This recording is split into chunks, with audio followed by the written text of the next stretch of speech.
Dis avec moi l'esprit de colère. Dis encore l'esprit de colère. Nous voulons par la grâce de Dieu dénoncer l'esprit de colère. L'esprit de colère, c'est un démon. C'est-à-dire, c'est une forteresse que Satan envoie, dont il sait que si cette forteresse-là t'influence, la connexion avec le Saint-Esprit est coupée. Tu n'es plus dans la présence de Dieu, tu n'es plus efficace, tu n'es plus, entre guillemets, utilisable par le Seigneur. Or, la Bible dit, je désire habiter dans la maison de Dieu tous les jours de ma vie, jusqu'à la fin. L'esprit de colère vient pour empêcher que tu sois dans la présence de Dieu. Éphésiens chapitre 4, verset 6, la Bible dit, si vous vous mettez en colère, ne péchez point. Que le soleil ne se couche pas sur votre colère. Ne donnez pas accès au diable. Ça nous montre que la colère, ça donne accès à Satan. Est-ce que quelqu'un m'entend? C'est là que moi et toi, on doit lever la tête et être alerté. Ce n'est pas seulement un esprit qui fait que tu n'auras pas ton travail. Non, ça donne accès au diable. Et à partir du moment où on dit que ça donne accès à Satan, mon intelligence et ton intelligence doivent s'ouvrir. Et ça doit être une alerte, warning. Attention parce que ça donne accès. Or la Bible dit que Satan ne vient que pour égorger, dérober et détruire. Donc si tu donnes accès à Satan par la colère, il va venir faire son travail. Il va venir détruire. Il va venir arracher ce que tu as. La Bible dit que Dieu nous donne la foi, l'espérance et l'amour. La colère va faire que ça va voler ta foi, ça va voler ton espérance, ça va voler ton amour. La foi, l'espérance et l'amour, ces trois choses-là sont liées. C'est lié. Parce que tu ne peux pas aimer Dieu si tu n'as pas la foi. Et tu ne peux pas avoir la foi si tu n'as pas l'espérance. La Bible dit que la foi, c'est l'assurance des choses qu'on espère, la démonstration des choses qu'on ne voit pas. Donc, tu as besoin d'avoir l'espérance. Et cette espérance-là va te donner la foi. Et c'est par cette foi-là que tu vas aimer Dieu. Et cette foi-là va te pousser à aimer les frères et les sœurs. Quand l'ennemi va s'approcher, quand il va entrer par la porte de la colère, l'ennemi va te voler ces choses-là. Et maintenant, tu n'as plus de fondement par rapport à ta vie chrétienne parce que Satan est venu te voler la foi, l'espérance et l'amour. Et Satan te vole ta vie. Ça marche tellement bien que vous verrez que quand on est en colère, on ne peut faire que ce qui est mauvais. Cet esprit-là, c'est vraiment un esprit anti-Christ. C'est un esprit anti-Saint-Esprit. La colère donne tellement accès à Satan que, en fait, ce n'est pas que l'esprit n'est plus là. Il est là, mais ici, il est attristé. Il est tellement attristé que tu as l'impression que tu es complètement déconnecté de Dieu. Parce que la colère te ferme les yeux spirituels. La colère bloque tes sens spirituels. La colère détruit les familles entières. Il y a des familles où on sait que c'est une famille où on se met facilement en colère. On sait que dans cette famille-là, si jamais telle personne se met en colère, c'est fini. Oubliez la fête de fin d'année, oubliez. En fait, il va annuler tout ce qu'il avait dit qu'il allait faire. Tu me regardes comme si tu ne t'es jamais mis en colère. Tu sais ce que tu fais. Tu avais dit, samedi à 15 h, je reçois tout le monde chez moi, on fait à manger, et vraiment, ça va être une grande joie. L'ennemi crée un incident samedi matin. Toi-même, tu appelles tout le monde pour leur dire, on annule. Il y a un imprévu. Oui, il y a un imprévu, oui. Quel imprévu? L'esprit de colère. Moi, ça m'est arrivé. Je sais que ça t'est arrivé aussi. Il faut qu'on s'en aille. Puisque tu es en colère, tu annules. Quand tu annules comme ça, tu attristes l'esprit de Dieu. Ce que Dieu voulait faire, il ne le fera pas. Nous avons tendance à penser que Dieu est tout puissant, Dieu peut tout faire, Dieu va tout faire. Oui, mais nous avons le pouvoir d'empêcher Dieu de nous bénir. Ça, est-ce qu'on se rend compte du pouvoir que Dieu nous a donné? Tu peux faire certaines choses qui font que Dieu, ben, l'Esprit de Dieu est attristé. L'Esprit de Dieu ne travaille pas avec toi. C'est pourquoi, frères et sœurs, si nous savons que nous avons ce problème-là, ça doit être le combat de nos vies jusqu'à ce qu'on ait la victoire totale. Parce que la victoire existe en Jésus-Christ. Éphésiens chapitre 4, verset 26. Si vous vous mettez en colère, ne péchez point. Que le soleil ne se couche pas sur votre colère. Verset 29. Qu'il ne sorte de votre bouche aucune parole mauvaise. Quand on est en colère, quelles sont les paroles qui sortent de nos bouches? Il y a ce qu'on appelle l'inspiration satanique. Vous savez qu'il y a certaines personnes qui ont une inspiration. Donc, s'il se met en colère, les paroles qui vont sortir de sa bouche sont des paroles qui ont une onction maléfique. Il va dire que des choses vraiment... Donc, il avait déjà pardonné ce qui s'est passé il y a 60 ans. Tu verras que quand l'esprit de colère est là, l'esprit de colère va te faire dire des choses qui concernent des contextes que tu as déjà pardonné ça. Mais comme là tu es en colère, ça va remonter. Et il y a 100 ans, tu avais fait ça. Et là tu dis à la personne, mais ça fait 100 ans. Et puis, c'était passé ce problème-là. Mais l'esprit de colère est allé détecter ce qui s'est passé, qui avait été enterré. Tu avais pardonné à la personne. Mais l'esprit de colère prend ça et ramène ça. Et ça devient fort en toi, comme si ça s'est passé il y a 10 minutes. L'esprit de colère. Certaines personnes se sont maudites elles-mêmes. L'esprit de colère va même te pousser à faire des choses contre toi-même. À cause de la colère. Qu'il ne sorte de votre bouche aucune parole mauvaise, mais s'il y a eu quelques bonnes paroles qui servent d'édification et communiquent une grâce à ceux qui en entendent. Quand nous parlons sous l'esprit de colère, sous l'influence de cet esprit-là, on ne peut pas communiquer de grâce. On ne communique que le mal et la destruction. Verset 30. N'attristez pas le Saint-Esprit de Dieu, par lequel vous avez été scellés pour le jour de la rédemption. Que toute amertume, animosité, colère, clameur, toute calomnie, toute espèce de méchanceté disparaissent du milieu de vous. Soyez bons les uns envers les autres, compatissants, vous pardonnant réciproquement, comme Dieu vous a pardonné en Christ. L'esprit de colère donne accès à Satan. C'est pour ça que quand tu sens que ça vient, va t'enfermer et va prier. Tu as besoin en fait d'être inondé de la présence de Dieu. C'est comme si c'est une piscine. Tu as besoin qu'on te lance, qu'on te jette dans cette piscine-là. Tu as besoin d'être environné de la présence de Dieu. Et que cet esprit-là lui-même, il sente qu'il vaut mieux que je me retire. Parce que l'esprit de colère détruit nos vies. L'esprit de colère détruit les familles, les ministères. L'esprit de colère fait que toi-même, tu décides d'abandonner ta promotion au travail. Moi, j'ai certains collègues, ils ont perdu leur promotion, ils ont perdu leur position à cause de l'esprit de colère. Ils n'arrivent pas à se contrôler. L'esprit de colère éloigne le Saint-Esprit. L'esprit de colère te pousse à manifester la chair. L'esprit de colère va te pousser au-delà. L'esprit de colère pourquoi est-ce que l'esprit de colère est dangereux? L'esprit de colère peut t'amener à un endroit dont tu ne reviendras pas. Il y a certains esprits qui peuvent te faire des choses, tu pourras faire marche arrière. Est-ce que quelqu'un m'entend bien? L'esprit de colère peut t'amener quelque part, à un endroit, tu vas faire quelque chose, tu ne pourras pas faire marche arrière. Parce que tu as laissé l'esprit de colère. Tu pourras chasser l'esprit après, mais ce que tu as fait, tu ne pourras pas l'effacer. C'est là que les enfants de Dieu viennent dire, oh, je m'excuse pour ce que j'ai fait, je m'excuse pour ce que j'ai dit. Mais même si tu t'excuses pour ce que tu as fait, même si tu t'excuses pour ce que tu as dit, tu l'as fait. Et tu l'as quand même dit. C'est facile de blesser quelqu'un avec les paroles et de créer une plaie dans son cœur qui va prendre 15 ans à cicatriser, à guérir. En 2 minutes, en 1 minute, tu peux par la colère créer une brèche dans le cœur de quelqu'un. Tu peux toucher un point, un élément sensible de sa vie. Ça lui prendra des années. 5 minutes après, il pourra te dire, je te pardonne.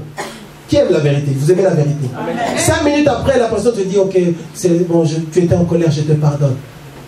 Mais quand tu pars et que la personne ferme la porte, Quand elle va s'asseoir sur son canapé, ah, il m'a dit ça. Même s'il était en colère. La colère n'est pas une excuse. Les gens pensent, non, comme c'était la colère, non, excuse-moi, j'étais en colère. Non, mais oui, même si tu étais en colère, mais tu l'as dit. Donc ça veut dire que c'est quelque chose qui quelque part s'est enfoui en toi quelque part. Tu as laissé que ça sorte, tu l'as dit, ça veut dire que tu l'as pensé. Tu l'as pensé avec l'aide de Satan. Il est venu mettre une onction maléfique sur ce que tu as dit là. La colère crée des choses. Excuse-moi, juste pour ajouter, souvent les gens qui sont là, après ils regrettent après. Oui, après on regrette. Voilà. Quand l'esprit de colère se retire, il y a le regret. Parce que tu sais que ce que tu as dit là, ce n'est pas toi. Et ça fait l'esprit de colère fait souffrir celui-même qui est en colère. Vous voyez comment cet esprit est méchant. Non seulement il te pousse à faire souffrir les autres, mais pendant que tu fais souffrir les autres, tu te fais souffrir toi-même. Parce que juste après, tu as une grande culpabilité en toi. En fait, il y a une souffrance en toi. Parce que tu te rends compte de ce que tu as dit aux gens que tu aimes. Quand ça passe et que tu reviens à toi, tu es mal. Et les gens ne peuvent pas te comprendre. Tu te rends compte du caractère méchant de ce que tu as fait. Tu te rends compte du caractère incompatible avec la parole de Dieu de ce que tu as fait. Tu te rends compte aussi que tu as un problème avec Dieu. Tu te rends compte que parfois il y a quelque chose qui vient sur toi et qui t'amène à gauche et à droite. Méfie-toi des démons. La Bible dit qu'il y avait une histoire où il y avait un enfant qui était démoniaque, qui était possédé. La Bible dit qu'on est venu dire à Jésus que l'esprit qui contrôlait l'enfant, il jetait parfois l'enfant dans le feu et il jetait parfois l'enfant dans l'eau. Ça veut dire un mauvais esprit qui t'oppresse peut te jeter dans le feu, il peut te jeter dans l'eau. La colère, c'est quelque chose qui tue. La colère souvent ouvre la porte à l'esprit de mort. Certaines personnes ont fait des choses graves sous la colère. Rentre chez lui, trouve sa femme avec un autre homme. L'esprit de colère, bouf, il les découpe en petits morceaux. Et après, toute sa vie, il la passe en prison. Tout le monde dira, oui, c'est l'esprit de colère. Mais est-ce que c'était obligé que ça se termine comme ça? C'est vrai, l'esprit, là oui, on a le droit, bien sûr, d'être en colère, bien au-delà même de la colère, je suis ok.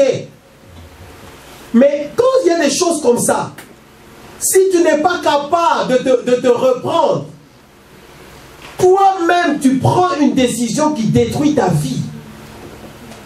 On te donne 40 ans de prison. Frère, 40 ans. C'est comme si toute ta vie, tu seras en prison. Et tu dis que non, j'étais en colère, j'ai surpris mon époux ou mon épouse avec quelqu'un d'autre. Tu les as pris et tu les as passés dans un, comment on appelle ça? C'est les machines pour moulinex là. Hein, un mixeur. Quand tu as fini le travail, la police arrive, on voit juste, on ne sait plus où est l'homme, où est la femme, parce que tu les as vraiment travaillés. Après on te dit, monsieur, on vous donne 50 ans de prison. L'esprit de colère. L'esprit de colère te surprend. En fait, c'est vraiment le démon qui combat les destinées des enfants de Dieu. L'esprit de colère te pousse à prendre des décisions qui sont orientées par Satan. L'esprit de colère te pousse à la méchanceté. Une méchanceté aiguë, gratuite, rapide. Donc, vite fait, tu fais ce que tu as à faire, et après ça passe. Mais tu t'es fait mal. Et tu as fait mal aux autres, et tu as attristé l'Esprit de Dieu. L'esprit de colère fait que tu rates les rendez-vous divins. L'esprit de colère fait que tu éloignes les bienfaiteurs divins. Satan est vraiment méchant, vous savez, frères et sœurs. Satan sait que si tu vas à tel endroit, tu vas rencontrer un homme de Dieu, et que cet homme de Dieu-là sera puissamment utilisé par Dieu pour toi. Qu'est-ce qu'il fait? Il fait que tu ailles à cet endroit-là, et il fait que toi-même, poussé par la colère, il va créer un incident. Il va créer un incident. C'est pourquoi, moi et toi, on ne doit pas être rapide à s'irriter.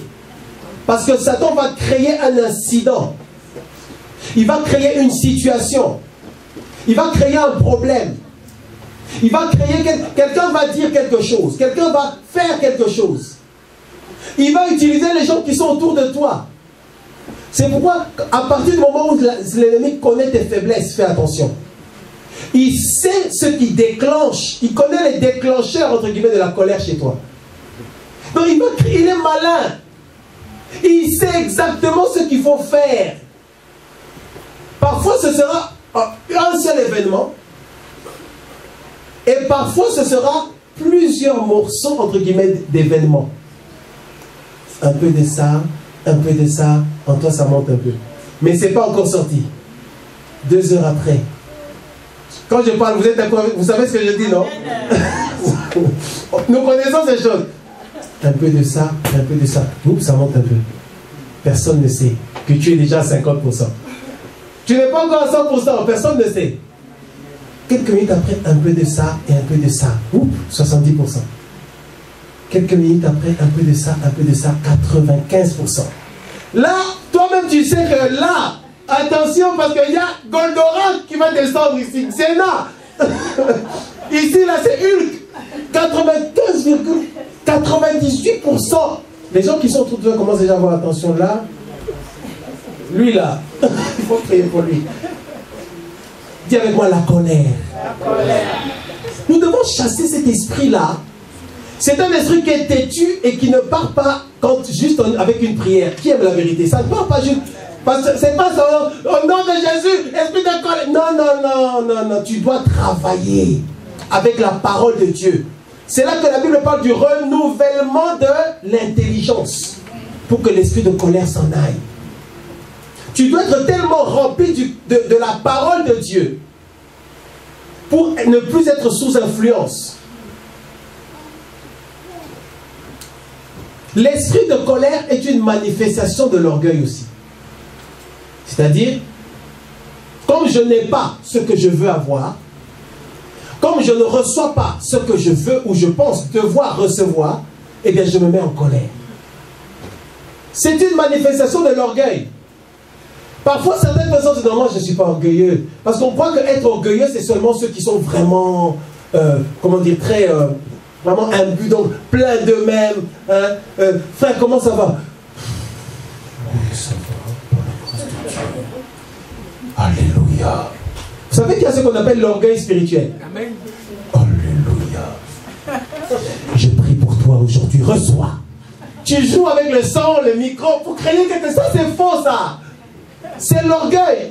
Il y a ce type d'orgueil-là. La sainte onction de Dieu est là. Reçois. Papa, tu nous fais peur. Il y a des bébés avec nous là qui vont se... Tu nous fais peur pour rien. Qui a déjà vu ce genre de choses? Dis avec moi, c'est l'orgueil. C'est l'orgueil. Pasteur, tu ne peux pas prier pour moi doucement?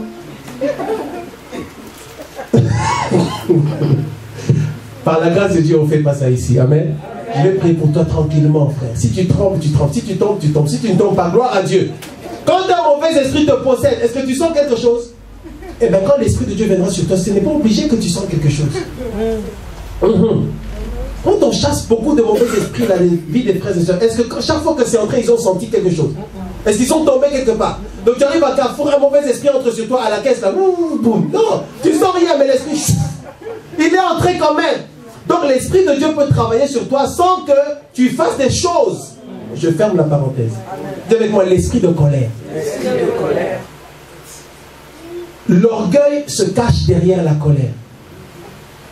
Comme je suis orgueilleux, je ne supporte pas que ceci se fasse ou que cette autre chose se fasse. C'est la colère. Jacques chapitre 1. Jacques chapitre 1 verset. Nous allons voir quelques versets par rapport à la colère. Note ces versets-là. Médite-les quand tu entres en crise. Parce que je sais que tu as des crises de colère. Des moments où tu sais toi-même, ok, que là, je pourrais manger un être humain. c'est là que tu es en crise de colère. Quand tu es dans cette crise-là, tu dois prendre tes médicaments. Dis à ton voisin, prends tes médicaments. Et le médicament, c'est quoi? C'est la parole de Dieu. La Bible dit, il envoya sa parole, entre parenthèses, médicament, et sa parole les guérit. Oui, ma soeur. Je disais que l'apôtre Nicolas, dans son enseignement, il disait aussi que la colère, elle donne accès aussi à la sorcellerie. Bien sûr. Bien sûr. La Bible dit, ne donnez pas accès au diable. Satan ne va pas venir qu'avec des bonbons. Il va venir avec plein d'autres choses. L'esprit de colère ouvre la porte à la sorcellerie. Oui, mon frère. Pasteur, j'allais demander, est-ce qu'il y a une colère qu'on peut qualifier d'une colère sainte? Oui, il y a une colère sainte. La différence, c'est quoi? La colère sainte, c'est la colère qui fait que ce que tu vas faire ou dire est dicté par le Saint-Esprit seulement. C'est ça la colère sainte. En fait, ça se manifeste comme une colère. Oui. Mais en fait, c'est la souveraineté de Dieu. Il y a ce qu'on appelle la colère. Dieu se met en colère. Oui. Mais quand Dieu se met en colère, Satan ne peut rien faire. Au contraire, Satan a des problèmes. Dieu se met en colère pour parfois nous punir, nous frapper. En fait, comment comprendre la colère sainte? Tu as tes enfants que tu aimes. Tes enfants font des bêtises. Tu leur donnes des fessées. Si tu es normal, parce que tu es normal. Si tu es normal, quand tu donnes des fessées à tes enfants, c'est la colère sainte. C'est la bonne colère. C'est la colère normale. Tu réagis parce que tu es mécontent par rapport à ce que les enfants ont fait et tu fais quelque chose pour leur bien. Pour enlever ce qui est mauvais en eux. Parfois Dieu nous frappe pour que ce qui est mauvais en nous s'en aille. La colère sainte, c'est la manifestation de la volonté de Dieu. Et parfois l'Esprit de Dieu descend sur nous avec une colère sainte. Et quand la colère sainte descend sur nous, ça va nous pousser à faire des choses afin d'empêcher l'accomplissement du dessein de Satan. Parfois c'est brutal, parfois c'est brusque. Il peut y avoir la colère sainte peut se manifester aussi par certaines prophéties ou paroles qui viennent de Dieu. Tu vois vraiment que même la personne qui prophétise, elle ne comprend pas pourquoi elle s'est mise dans cet état-là. Parce que la colère, c'est quelque chose de spirituel. La colère, comme ça, tu vois que la sœur ou le frère est en général doux. Mais quand l'esprit de colère de Dieu est venu sur lui, mais la manière dont le frère a parlé, donc Dieu veut nous parler, non pas seulement par les paroles qui sortent de sa bouche, mais Dieu veut nous parler aussi par les gestes qu'il fait, par tout ce qu'il fait, c'est la colère. Il y a des actes prophétiques qui ont été faits dans la parole de Dieu avec colère. La colère qui vient de Dieu. Dieu dit au prophète, prends cet objet-là, tu le briseras par terre. Et quand tu brises cet objet-là, c'est brutal. C'est pour montrer que c'est comme ça que je ferai à tel ou à tel royaume. Prends ce tissu, divise-le en deux. Ça montrera comment je vais diviser. C'est la colère sainte manifeste le jugement de Dieu. Mais Dieu, lui, il a le droit d'être en colère. C'est comme la jalousie. Dieu, lui, il a le droit d'être jaloux. Pourquoi est-ce que Dieu a le droit d'être jaloux? Ou Dieu a le droit d'être en colère? Souvent, je dis, juste, souvent les gens qui sont en colère comme ça, c'est-à-dire que ce ne disent pas, ils disent que c'est un faute de l'autre. Oui, ça c'est un mensonge de Satan. Voilà, c'est un mensonge. Nous sommes responsables, nous-mêmes, de ce qu'on fait. Rapidement, pourquoi Dieu a le droit de se mettre en colère? Parce que Dieu, tout lui appartient. Si je viens et que je prends ton sac, est-ce que tu me laisseras partir avec ton sac? Avec tes 250 € dedans? Non. Hein? Pourquoi? Parce qu'il est à toi. Est-ce que nous comprenons? Donc quand Dieu, on lui vole sa gloire, on prend ce qui est à lui, sachant que tout est à lui, eh bien, lui il se met en colère, lui il est jaloux parce que la gloire est pour lui. Il est la seule personne qui est digne, qui mérite l'adoration, la louange. Quand on adore autre chose, il est jaloux parce que normalement tout c'est seulement pour lui. Mais moi et toi, rien ne nous appartient. Donc, nous n'avons pas le droit d'être jaloux pour quoi que ce soit, ou en colère pour quoi que ce soit, parce que tout appartient à Dieu. Personne ne te doit rien. Personne n'est obligé de te faire du bien. En fait, tu ne peux pas réclamer quoi que ce soit parce que quand tu es venu dans ce monde, tu n'avais rien du tout. Et quand tu partiras avec rien du tout. Donc tu n'as pas le droit de te mettre en colère pour quoi que ce soit parce qu'on ne t'a pas donné ça, ou on ne t'a pas honoré, ou on ne t'a pas respecté. Tu n'as pas le droit en fait parce que rien n'est à nous. Quand tu es venu au monde, qui t'a respecté? Qui t'a honoré? Maintenant, 40 ans après, il y a quelque chose qui se passe. Oh non, mais dis-toi, il aurait dû m'honorer, il ne m'a pas honoré. Il aurait dû m'offrir ceci ou cela. Comme on ne m'a pas donné ce cadeau, je suis en colère. Mais on n'est pas obligé de te faire des cadeaux. Allô? Amen. Jacques chapitre 1, verset 19. Jacques chapitre 1, verset 19. La Bible dit: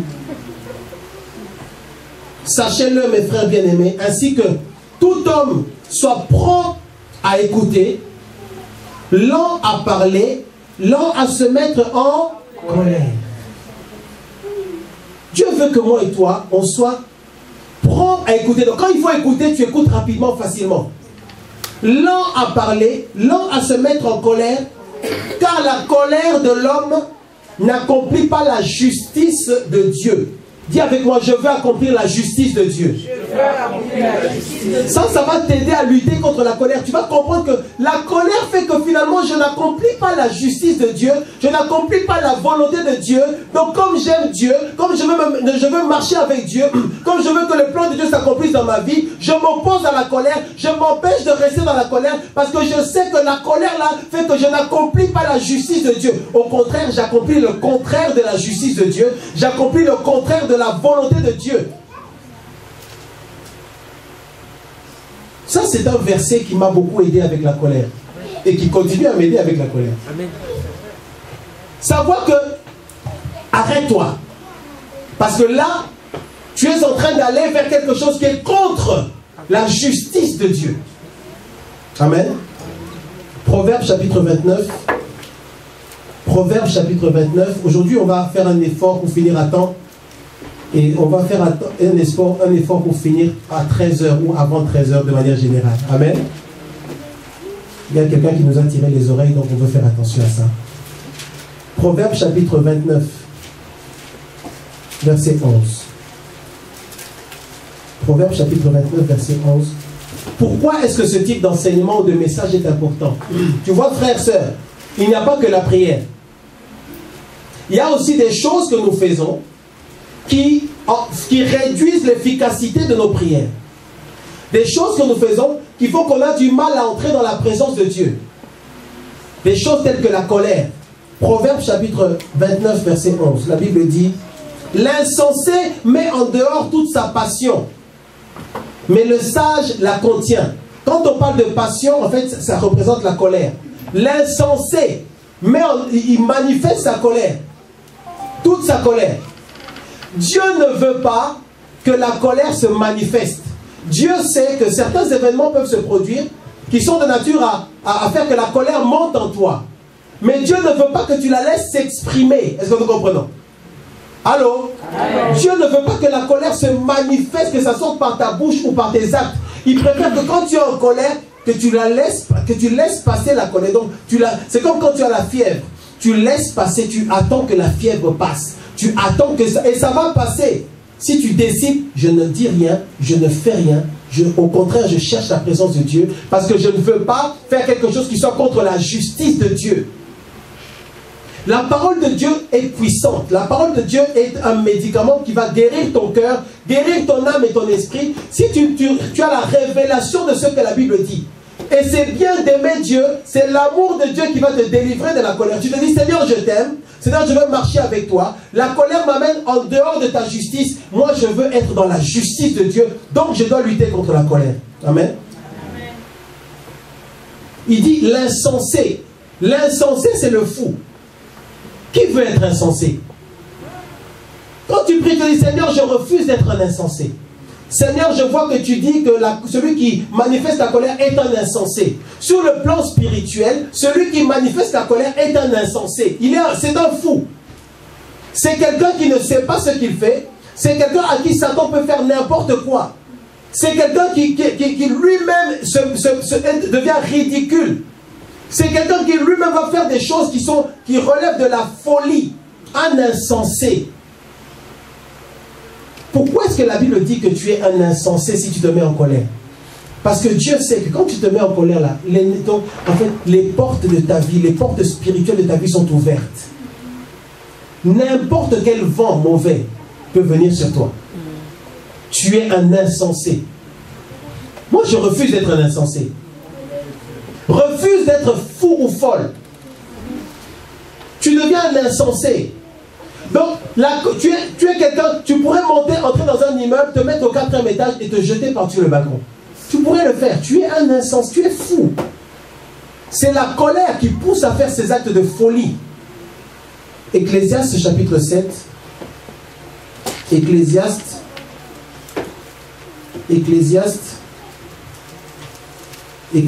chapitre 7.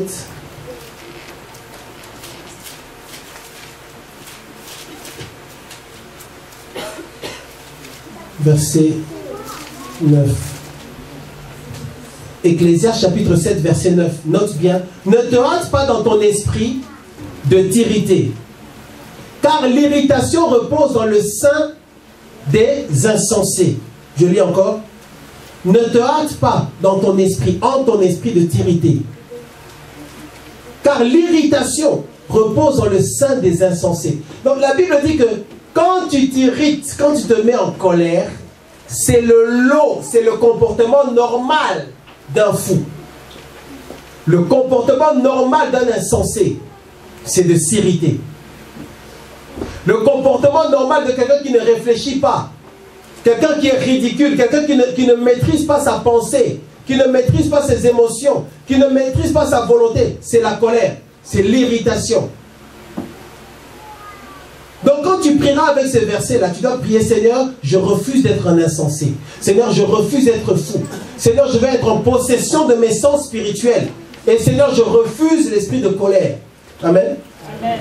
Proverbe chapitre 19, verset 11. Proverbe chapitre 19, verset 11. La Bible dit: l'homme qui a de la sagesse est lent à la colère. Proverbe chapitre 19, verset 11. L'homme qui a de la sagesse est lent à la colère. Il met sa gloire à oublier les offenses.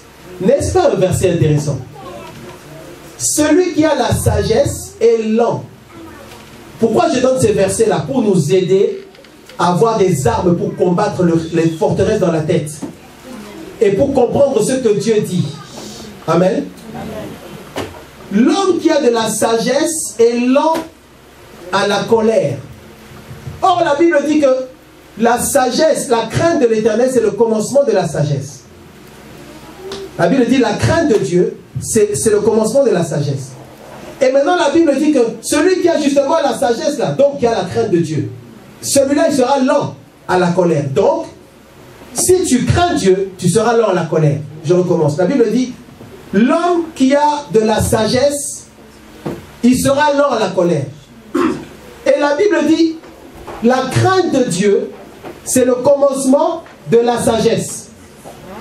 Donc, si quelqu'un a la sagesse, c'est qu'il craint Dieu.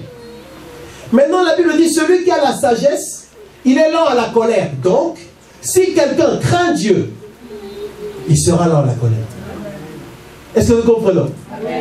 Donc, si moi et toi, on aime la crainte de Dieu, on veut craindre Dieu, nous comprenons aujourd'hui que si je crains Dieu, je ne dois pas me mettre en colère. Si tu crains Dieu, moi et toi, nous craignons Dieu. La délivrance par la parole de Dieu se fait dans ta tête et dans ton cœur. Si je crains Dieu, je ne peux pas me mettre en colère. Parce que la Bible dit que celui qui a la sagesse est lent à la colère. Or, la sagesse et la crainte, ça va ensemble. Donc, celui qui craint Dieu, ça c'est un bon verset. Celui qui craint Dieu, eh bien donc tu dois te dire, non, tu dois, dans tout ce que tu fais par rapport à la crainte de Dieu, tu dois intégrer la fuite, la colère là-dedans, dans les choses que tu ne fais pas. Dans les choses que tu refuses de faire parce que tu crains Dieu, eh bien ouvre ce panier-là aujourd'hui, mets la colère dedans aussi. Dis: je refuse la colère, parce que quand la colère là, c'est ce qui m'empêche de craindre Dieu. Il met sa gloire à oublier les offenses. Parce que souvent la colère, ça va venir d'une frustration. Souvent il y aura un choc quelque part, un choc émotionnel, un choc, je ne sais pas, affectif. Il y a quelque chose qui va déclencher la colère. La Bible dit qu'il met sa gloire, dis avec moi sa gloire. Il met sa gloire à oublier. Frère, donc on t'a humilié, on t'a insulté. Tu sais que Satan, hein, ce qu'il va faire, il sait ce que tu n'aimes pas. Il y a des gens, donc quand je dis il sait ce que tu n'aimes pas, donc il sait ce dont tu as horreur. Il sait. Il sait les attitudes que, quand si les gens qui sont autour de toi ont cette attitude-là, tu as l'impression que ton corps se sépare de ton âme et de ton esprit. Et que les trois ont envie de fuir chacun dans sa direction. Satan sait. Qu'est-ce qu'il va faire?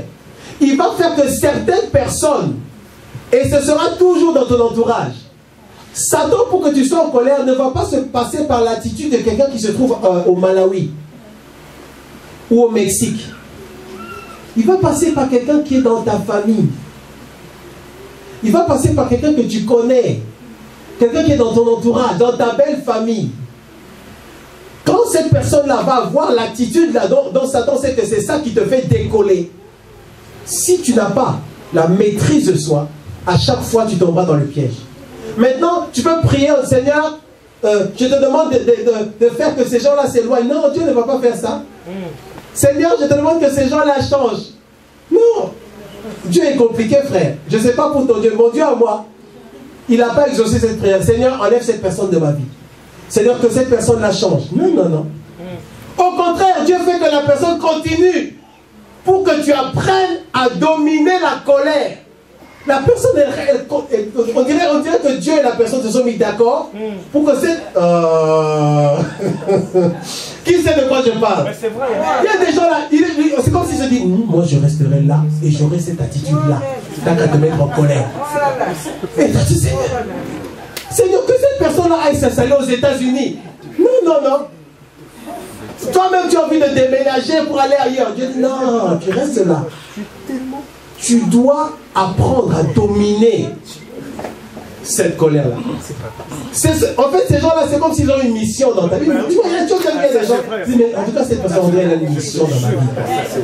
Donc lui, il est toujours là pour me... dis à ton voisin, est-ce que c'est toi? Est-ce que c'est toi? On dirait que la personne, elle est envoyée, quoi. Ah, ça c'est vrai. Tu dis, mais Seigneur, pourquoi? Seigneur, pourquoi? Dieu veut que tu arrives à supporter quand on te fait ça. Dis à ton voisin, supporte ça. Tu voulais dire quelque chose, ma soeur? Tu voulais poser une question? Non, en fait, quand tu disais, il ne faut pas demander à Dieu d'éloigner une personne. Et si la personne là, il est dangereux pour toi, donc moi, oui, s'il est dangereux, La sœur Yvette est de retour. il vaut mieux éviter, non? Si la personne est dangereuse pour toi, Oui. il faut éviter. La Bible dit, on va lire un verset là. Quand il te veut, La Bible dit que tu ne dois même pas être ami avec quelqu'un, parce que si on prêche la parole, on doit dire toute la vérité qui est dans la parole. La Bible dit que tu ne dois même pas être ami avec quelqu'un qui se fâche facilement. Il dit que si tu vois quelqu'un qui facilement se met en colère là, eh bien, vaut mieux t'éloigner. La colère, là maintenant je ne prends plus les questions parce qu'on est du temps, c'est un peu serré. La colère, ça va te donner des visions sataniques. Donc, tu es là, debout, la personne est assise sur le canapé, tu es en colère. Tu vas voir un flash dans ta tête que tu lui donnes un coup de poing. Qui se reconnaît dans ce que je dis là? Si je mens. Oh.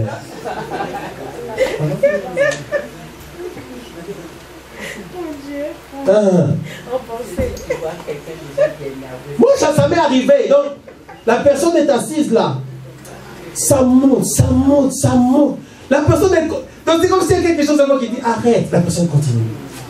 Arrête-toi. La personne continue. À un moment donné, c'est comme si j'ai vu. Donc, l'ennemi te donne une parole de connaissance. Que tu... En plus, comme il est en bas là, t'as qu'à descendre sur lui, c'est bon. Ceux qui le font, ils ont eu le flash juste avant, ils ne se sont pas arrêtés. Quand tu commences à avoir des flashs là, retire-toi.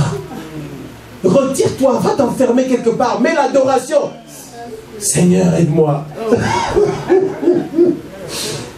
Proverbe 22, 24. Proverbe 22, 24. La Bible dit, voilà. Ne fréquente pas l'homme colère. C'est une formulation bizarre. La Bible dit c'est l'homme colère. Ne va pas avec l'homme violent. Entre parenthèses, tu n'es pas encore marié. Fais attention à ça. S'il n'y a pas eu la délivrance. Parce qu'aujourd'hui, ça va jusqu'au meurtre. D'accord? Aujourd'hui, ça peut aller loin, ça peut aller vite. Il faut faire attention.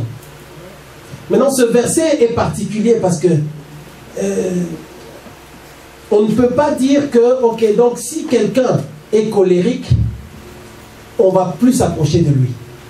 On ne peut pas non plus dire ça parce que la Bible dit tu aimeras ton prochain comme toi-même.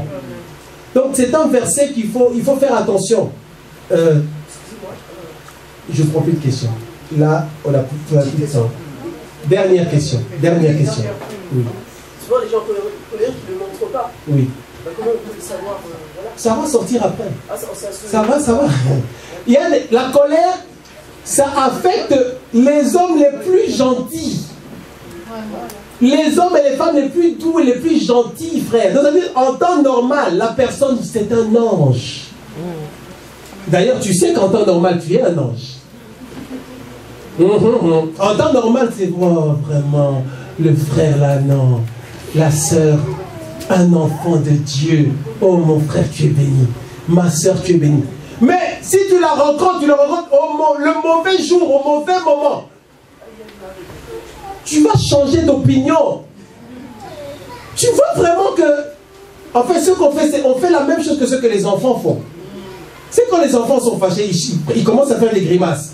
Leur visage change. Ils boudent. Et maintenant, les adultes, ils boudent aussi. Vous aimez la vérité, non? Ils boudent. Tu vois que le visage change. Tu ne peux pas sourire. Je vois que le sourire, c'est spirituel, en fait. Il y a des moments, même si tu veux sourire, tu forces la personne en colère, elle va te faire un sourire que tu n'as jamais vu. Tu vois vraiment que c'est un sourire forcé. Si tu es en colère, reste avec ton visage comme ça, ne souris pas, n'essaye pas de sourire. Tu vas faire fuir les gens. Tout le monde va savoir, non, on n'a jamais vu ce genre de sourire-là. Il était en colère. Parce que tu as voulu sourire, tu étais en colère. Quand tu es en colère, ne souris pas, frère. Va seulement prier. Proverbe chapitre 16, verset 32. Proverbe chapitre 16, verset 32. Proverbe 16, 32. La Bible dit, celui qui est lent à la colère vaut mieux qu'un héros. Et celui qui est maître de lui-même que de celui qui prend des villes. Donc, quand tu es lent à la colère, la Bible dit que, Dieu dit que, même si par rapport à certaines situations dans ce monde, tu passes pour quelqu'un qui n'a pas de personnalité, tu passes pour quelqu'un qui est bête, ridicule, qui n'a pas... Ça, c'est le regard des hommes. Mais aux yeux de Dieu, quand tu te maîtrises là, Dieu est content de toi. Dieu dit que tu es un héros. Amen. Tu es comme un grand guerrier qui revient d'une grande guerre. Parce que c'est une guerre, frère. Les plus grandes guerres, c'est les guerres qui se passent dans ton cœur et dans ta tête. C'est ça les plus grandes guerres, frère. Tu vois, parfois tu vois quelqu'un qui est tranquille. Laisse-le tranquille, il est en guerre. Ne va pas provoquer, commencer à faire des choses. Là, ça va exploser, après tu vas dire, voilà, il y a eu un problème. Amen. Amen. Matthieu chapitre 5 verset 22. Matthieu chapitre 5 verset 22 rapidement. Matthieu chapitre 5 verset 22. Il y a d'autres versets mais on ne va pas tous les lire. La Bible dit et là c'est important parce que là c'est Jésus qui parle. Mais moi je vous dis, Matthieu chapitre 5 verset 22, que quiconque se met en colère contre son frère mérite d'être puni par les juges. Que celui qui dira à ton frère Raka, c'est une insulte, mérite d'être puni par le Sanhédrin. Dieu dit que celui qui se met en colère mérite d'être puni. Or, nous ne voulons pas être punis, n'est-ce pas? Et dans le Proverbe chapitre 14, verset 29, pour terminer, note aussi, on ne va pas le lire, note Romains chapitre 12, de 19 à 21. Romains chapitre 12, de 19 à 21. Romains chapitre 12, de 19 à 21. On va lire le dernier verset. Proverbe chapitre 14, verset 29. Romains 12, 19, 21. Proverbe chapitre 14, verset 29. La Bible dit, celui qui est lent à la colère a une grande intelligence. Donc, si on veut vraiment être terre à terre, celui qui se met en colère rapidement, il est bête. Allô? Allô? Celui qui se met rapidement, facilement en colère, là, il est bête en fait. Selon Dieu, hein? Selon Dieu. Ne dis pas que les hommes t'ont insulté, c'est Dieu. Vous savez, Dieu, parfois, il a, dans la parole, il y a des mots qui sont comme des insultes. En fait, Dieu permet ça pour que ça puisse nous révolter. Donc tu te dis, non, moi je ne veux pas être considéré comme quelqu'un d'idiot et de bête et d'insensé. Donc ça me fait réagir. Il disait, race de vipère. Pour que celui qui a ce genre d'attitude-là sache qu'en fait, moi je ne veux pas être comme une vipère. Je ne veux pas être comme ça. La Bible dit, celui qui est lent à la colère a une grande intelligence. Par contre, celui qui ne se met pas en colère, il a une grande intelligence. Celui qui se met en colère, il n'a pas d'intelligence, il est bête. Idiot, insensé, fou.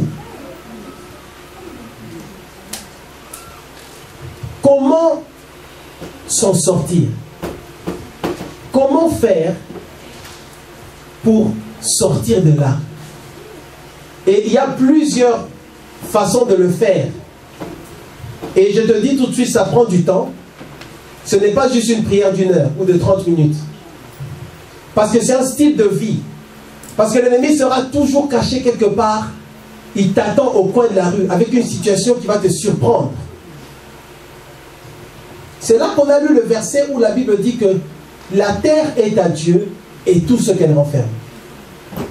Pour éviter de se mettre en colère, tu dois avoir la révélation de ce passage-là qui dit dans Psaume chapitre 24, verset 1, que le monde entier est à Dieu, la terre est à Dieu et tout ce qu'elle renferme. L'ennemi va utiliser souvent une frustration.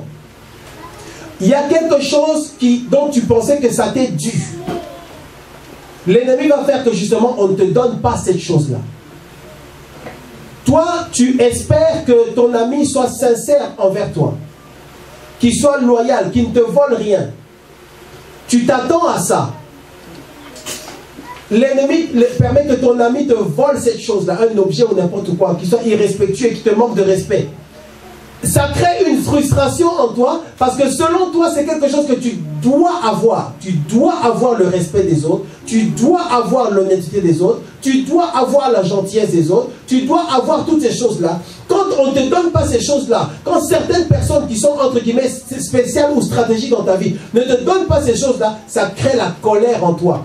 Et bien la Bible dit que le monde entier appartient à Dieu et à Dieu seul, entre guillemets. Donc ça veut dire, à toi rien n'est dû, rien ne t'est vraiment dû. Donc tu dois renoncer au droit de te dire, eh ben moi j'exige qu'on me respecte, moi j'exige qu'on me donne telle chose, moi j'exige qu'on me parle de telle manière, moi j'exige qu'on me donne ça, moi j'exige qu'on puisse m'honorer, moi j'exige qu'on puisse m'offrir ceci, cela, moi j'exige. Tu enlèves cette expression-là, moi j'exige, parce que la Bible dit que tout appartient à Dieu seul. Et tout ce qui est sur la terre appartient seulement à Dieu. Tu n'as que ce avec quoi tu étais venu sur terre. Tu étais venu seulement avec ton corps et ton âme et ton esprit. Donc, les hommes et les femmes ne sont pas obligés de te traiter d'une certaine manière. Si tu n'es pas d'accord avec ça, tu auras toujours des problèmes avec la colère. Il y aura toujours quelqu'un là pour vraiment t'humilier. Tu dois maintenant retirer ce droit-là de ton cœur. C'est pour ça que tous les genres de prières où tu vas te dire non Seigneur, éloigne la personne ou que la personne démène, ça ne va pas. Parce que même Jésus, on l'a humilié. Même Jésus-Christ, on l'a humilié. Mais malgré ça, il a pu avoir et saisir ce que Dieu avait préparé pour lui. Amen. Joseph a été humilié, on lui a fait mal. Mais Dieu a tourné ça et Joseph a quand même réussi à accomplir le dessein de Dieu. Ça veut dire quoi? Ne te mets pas en colère, mais réalise que Dieu, malgré ça, va faire avec toi ce que Dieu a décidé de faire. Donc Dieu est dans la joie parce que la Bible dit que Dieu a de bons projets pour toi. Je connais les projets que j'ai. Donc, insulte-moi. ne me respecte pas, c'est pas grave. Tu dis, Seigneur, eh ben, de toute façon, dans ce monde-là, on est venu, on n'avait rien. Donc, quand je suis venu, on ne m'avait pas respecté. J'étais tout nu.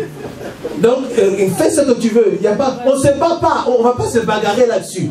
Et quand tu fais ça, au moins tu ne te mets pas en colère. Et le plan de Dieu va quand même s'accomplir dans ta vie. Et le plus important, c'est que le plan de Dieu s'accomplisse dans ta vie, frère. Parce que le plan de Dieu, c'est un bon plan. Dieu a un bon plan pour moi. Dieu a un bon plan pour toi. On te dit, écoute, on ne va pas se bagarrer, je ne vais même pas me fâcher. Dis un peu, je ne vais même pas me fâcher. Je ne veux même pas me fâcher. Voilà, je ne vais même pas me fâcher. Dieu a un bon plan pour moi.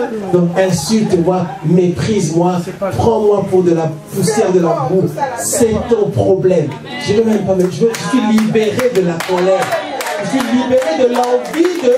On doit me faire ça. On doit me donner. On doit me rester. C'est pour ça qu'il y a des gens qui se bagarrent.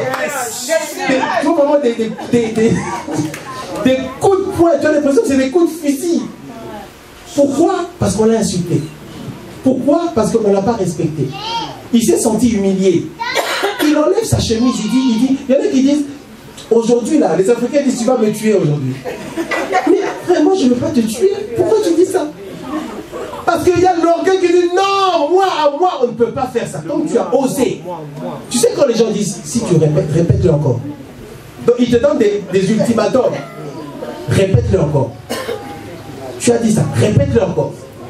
Quand c'est comme ça, toi, commence déjà à faire. Parce que ça va barder. Mais moi et toi, on dirait qu'on doit se dépouiller de ce droit-là. Parce que quand tu es venu, tu es venu sur cette terre, tu étais enveloppé d'un liquide gluant. Tu étais nu. Donc on voyait tout. Dis avec moi tout. On t'a pris. Tu as poussé un cri. Il y avait un cordon qui sortait de ton nombril. On t'a mis dans les bras de ta mère. Tu criais comme un animal. On t'a lavé. Tu n'avais, à ce moment-là, ce n'était pas une question de respect, ou que non, tu dois m'honorer, ou tu dois absolument. Il n'y avait pas ça. Mais 20 ans après, oh, tu as commencé à mettre des vêtements, des chaussures, et là, il y a certaines chaussures, on te fait ces choses-là, tu exploses. Ce qui va nous permettre d'éviter ça, c'est de réaliser qu'on n'est rien sur cette terre. Et ça doit être une forte révélation en nous. Que de toute façon, on n'est rien. Ce n'est pas les vêtements ou quoi, on n'est rien. La preuve, c'est quand on meurt, on retourne à la poussière. C'est là qu'elle avait dit vanité des vanités. Mais l'ennemi, qu'est-ce qu'il veut? Il veut qu'on tienne tellement aux choses de ce monde, la gloire, la reconnaissance, on tient tellement à ça que quand on ne te donne pas ça, tu exploses. Ça, c'est une manière d'approcher la colère. Deuxième façon d'approcher la colère. Hébreux chapitre 11, verset 6. Note-le seulement, on ne va pas lire. Hébreux chapitre 11, verset 6. La Bible dit, or sans la foi, il est impossible de lui être agréable. Hébreux chapitre 11, verset 6. Or sans la foi, il est impossible de lui être agréable. Ça veut dire que sans la foi, on ne peut pas avoir la faveur de Dieu. Sans la foi, on ne peut pas avoir la faveur de Dieu. Pour avoir la faveur de Dieu, ou pour lui être agréable, on doit manifester la foi. Comment est-ce qu'on va faire par rapport à la colère? Comment est-ce qu'on va gérer la colère? Tu dois avoir la révélation de ce verset-là. Quand maintenant, une situation se produit où tu vas entrer en colère, où tu risques d'entrer en colère, je te souviens que, en fait, je n'aime même pas à me bagarrer. Je n'aime même pas à me battre. Je n'ai même pas essayé de forcer la reconnaissance. Le droit d'être respecté, le droit d'être honoré, je refuse ça. Je dis qu'en fait, finalement, moi, ce que je cherche, c'est la faveur de Dieu. Amen. Parce que c'est la faveur de Dieu qui va tout accomplir dans ma vie. Sans la foi, nul ne peut lui être agréable. Donc, moi, ce que je veux être agréable à Dieu. Pour être agréable à Dieu, je veux avoir la foi. Donc, Seigneur, je crois que tu m'aimes. Seigneur, je crois que tu me feras beaucoup de bien dans ma vie. Seigneur, je crois que tu accompliras ton plan, ton bon plan dans ma vie. Je n'ai même pas à me bagarrer par rapport à ce petit incident-là. Ça ne va pas empêcher Dieu de faire ce que Dieu veut faire dans ma vie. Moi, je recherche la faveur de Dieu. Le problème de la colère, c'est quoi? Il y a en toi un trou. il y a en toi comment dire, un manque. En fait, tu as l'impression de manquer quelque chose. Tu as l'impression que non. Tu sais, les gens qui se mettent à côté de toi, non, là, vraiment, c'est qu'il a dit, il a été insulté, frère, il faut que tu le tapes. Hein? Là, ce qu'il a dit, là, en tout cas, tu ne peux pas laisser faire. Il y a des gens qui, à côté de toi, vont te dire ça. Tu ne peux pas laisser, non, tu ne peux pas laisser dire ça. Mais toi, tu dis, je n'ai même pas à me bagarrer pour ça. Je n'ai même pas à défendre quoi que ce soit. Moi, je cherche la faveur de Dieu qui, de toute façon, accomplira au-delà de tout ce que je peux espérer. Donc, je crois que Dieu m'aime. Je crois que Dieu me fera beaucoup de bien dans ma vie. Donc, je n'ai même pas à me bagarrer. Je laisse ça dans les mains de Dieu. Et quand tu fais ça, tu ne te mets pas en colère. Et en plus, tu avances. Ça limite les opérations de Satan. Satan se rend compte que ça ne marche pas avec toi. Il ne faut pas que ce soit toujours facile à Satan de te sortir de la présence de Dieu. Parce qu'à un moment donné, tu dois toi-même analyser ou diagnostiquer ta colère. Te poser la question, mais attends, mais pourquoi est-ce que, dans le fond là, pourquoi est-ce que j'ai réagi? Qu'est-ce qu'il y a en moi qui réagit là? C'est quoi en fait? Tu poses-toi la question, pourquoi est-ce que cette chose-là qui a envie de monter là, d'où ça vient? Peut-être c'est la jalousie, peut-être c'est l'orgueil. Et maintenant tu te dis, mais je n'ai même pas à être jaloux. Je n'ai même pas à me mettre en colère. Je n'ai pas à forcer à me battre. Dieu a prévu de toute façon de te faire du bien. Aie confiance en Dieu. Parce que finalement, en fait, la colère, c'est un manque de confiance. Tu n'as pas confiance en Dieu. Tu ne crois pas assez que Dieu est capable de faire ce qu'il veut faire pour toi. Tu ne te rends pas compte. Tu ne te rends pas compte de ça. Tu n'as pas pleinement confiance que Dieu fera avec toi. Peu importe ce qu'ils ont dit, peu importe ce qu'ils ont fait. L'amertume se manifeste en toi. Tu dis, je ne veux même pas laisser cette amertume-là agir. Sois quelqu'un, quand tu fais quelque chose, si tu te rends compte que ça vient de la colère, change d'avis. Change d'avis. Est-ce que tu comprends bien? Quand tu fais quelque chose, tu verras que souvent tu y repenses après. C'est pour ça que quand tu pêches, quelques temps après, tu sens dans ton cœur que ce que j'ai fait là, ce n'est pas bon. Eh bien, avec la colère, quand tu fais quelque chose, juste avant de le faire, c'est mieux. Ou bien, même pendant que tu le fais ou juste après. Quand tu te rends compte que ça vient de la colère, fais marche arrière. Pour plaire à Dieu. Parce que nous avons démontré qu'en fait, la colère, c'est un manque de crainte de Dieu. Puisque la Bible dit, celui qui est lent à la colère a beaucoup de sagesse. Or, la sagesse et la crainte de Dieu, ça va ensemble. Donc, en fait, nous voyons aujourd'hui que la colère, celui qui, quand tu te mets en colère, tu ne crains pas Dieu. Ça va nous aider à nous sortir de là. Quand tu te mets en colère, en fait, tu n'es pas dans la crainte de Dieu. Parce que la Bible dit, celui qui est lent à la colère a une grande sagesse. Donc, la clé, c'est d'arrêter de se battre. Arrêter de vouloir absolument avoir ce qu'on veut. Quelle est cette chose-là qui fait que tu as tendance à vouloir te bagarrer? Tu as envie de forcer quelque chose. Les gens ne veulent pas te donner quelque chose, mais tu sens que tu as envie de t'arracher par force le respect. Quand tu lis la parole de Dieu, c'est pourquoi, frère, moi j'aime la parole, parce que la parole nous guérit vraiment. Amen. Quand tu lis même l'histoire de Joseph, tu vas te rendre compte que malgré la méchanceté de ses frères, Joseph ne s'est pas mis en colère. Et Joseph a fait vraiment des choses incroyables. Il est arrivé là au top, sans se mettre en colère, vis-à-vis de ceux qui l'avaient humilié et qui ne l'avaient pas reconnu et qui ne l'avaient pas respecté. Au contraire, qui l'avaient combattu. Est-ce que tu comprends ça? Donc finalement, on s'est dit, je n'ai même pas à me bagarrer. Je veux seulement rester en accord avec mon Dieu. Et Dieu, quand il agira, ceux justement que souvent Satan utilise pour te mettre en colère, ils fermeront leur bouche. Ils viendront manger dans ta main. Amen. Ils viendront manger dans ta main. Les frères de Joseph sont venus manger dans sa main. Or, Joseph aurait pu se mettre en colère plusieurs fois. Ou garder la colère. Tu sais qu'il y a certaines colères, on t'a fait quelque chose.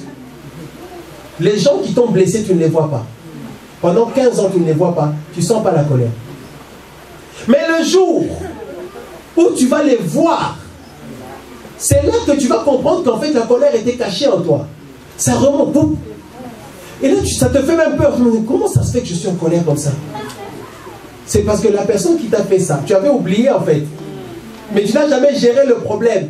Comme tu ne la voyais pas, on te disait qu'elle est aux États-Unis. Maintenant, on te dit que tu ne la vois même pas. Tu es chez toi à la maison, on te dit qu'elle est à Lyon. Oh! Elle n'est même pas dans la même ville que toi. Toi, tu habites à Vaux-en-Velin. Elle est, je ne sais pas, à Bron. On te dit qu'elle est à Lyon, la personne. Elle est venue pour une petite semaine. Tu es tourmenté. Pourquoi? Parce que tu n'as pas géré la source. On va s'arrêter là. C'est ce